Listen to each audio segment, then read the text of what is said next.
میانمار د ناوا زورداری و پێکدادانان دا مایه پشتی کو لشکری و انجامن هەڵبژارتنên heyva 2020 رد گرین و li êkî şibata sala borî hikûmeta sivîl hatiye helweşandin. Çendî grûpên mafên mirovan dibêjin zordariya leşkerî li ser xwepêşanderan nêzîkî 1500 sivîl kuştîne û di navda bi dehan zarok hebûne û bi hezaran kes hatîne desteserkirin. Her çabît ev ê daxwaza milletî ji bo vegerandina dîmokrasiyê kêm nekiriye. از ده ترسا خلک میانمار دامه از پشراستم من آنگ هیلینگ و ده سلاتا لشکری یا میانمار حیبتی ماینه وان هزر دکر کو او دکارن جوه رزگار بن و بو وان دیار بو کو او دستا ناهلینن جه چه پیگرین گل میانمار بو رزگار کرنا ولاتی خو.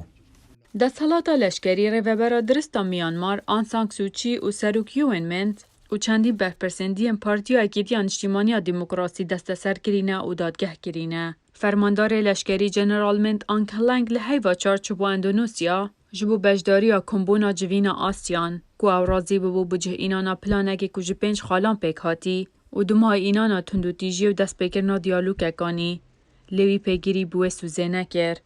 Di rêniştina civata neteweniya girtî da kê masî di biryaran de hebûye ji ber Çîn û Rûsya helgirên mafên vîto nevên sizayan yan jî qedexeyan li ser çekan li ser leşkerê Myanmar bînin û her wisa tirsa endamendiyên civatê nexwastin ji ber dabeşbûnên kîrtir di civatê da neşiyan çi biryareka giring werbigirin.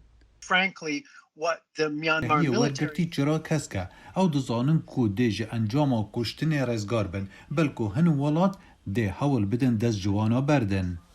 بê hîç kirdarek ji layê encûmenî ve li 18 heyva 6 civata giştiya neteweniya girtî biryarek da ku bi şêweyekî giştî han li dana ambargoya çekî dikin. Lê biryara wan pêgiriya yasayî nîne. Well, I think that international institutions, including the UN, به درستی از هزار دکم کو سازی نفنتوی جوانا نتوین گرتی و آسیان و سازی دی آسماینه و چره بوان نینم بو جواتا اولکاریه دا هند گواش لسر لشکری بکن دا جدربه وگرن. Bê ambargoya çekaniya nefneteweyî yan jî sizayên aborî da ku fişarê li jeneralan bikin, xelkê Myanmar dest bi bersevdanê kirin.